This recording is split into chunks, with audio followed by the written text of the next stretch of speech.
How to start a car with a bad starter.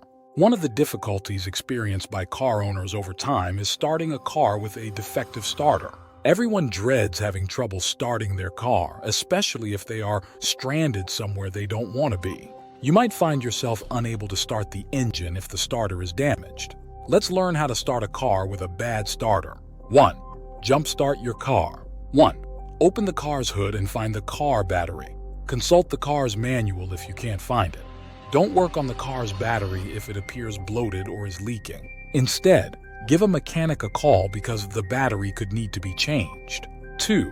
If everything appears to be in good condition, you can proceed to start the car with the assistance of another car's battery. If you own 2 cars, you won't need to seek help from anyone else. However, if you don't have an additional car available, reach out to a friend or neighbor and request their assistance in jump-starting your car. 3.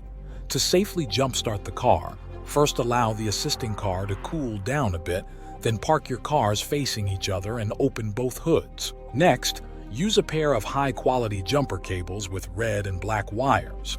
Connect one end of the red, positive cable to the positive terminal of your friend's car battery and the other end to the positive terminal of your car's battery. 4.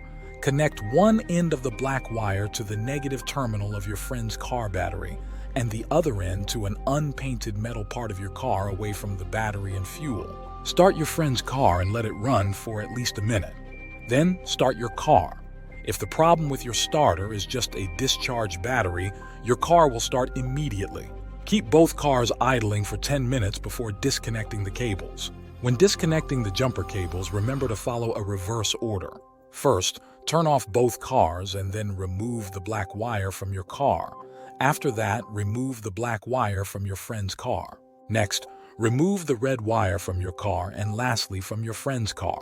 Throughout this process, be sure not to let the leads of the jumper cables touch each other when connecting or disconnecting them. If you have found this video informative so far, kindly like and subscribe to this channel and let's continue with the video. 2. Push start your engine. Push starting, often referred to as bump starting, is an outdated yet reliable method to start an automobile with a defective starter. It only functions, though, if your car has a manual transmission. 1. Ensure the ignition is turned on by turning the key to the on position or pressing the start button if your car has one. Also, select second gear or any gear other than first if you're on a flat surface. 2. Depress the clutch pedal. Get the car rolling by pushing it or having someone push it while you're inside. Ensure you're in a safe environment with enough space to roll the car. 4. Once the car is moving at a decent speed, about 0.5 release the clutch pedal quickly. If done correctly, the engine should start running, and if your first attempt fails, try again. If this video was helpful, please consider subscribing to this channel. Thanks for watching, and I'll see you in the next one.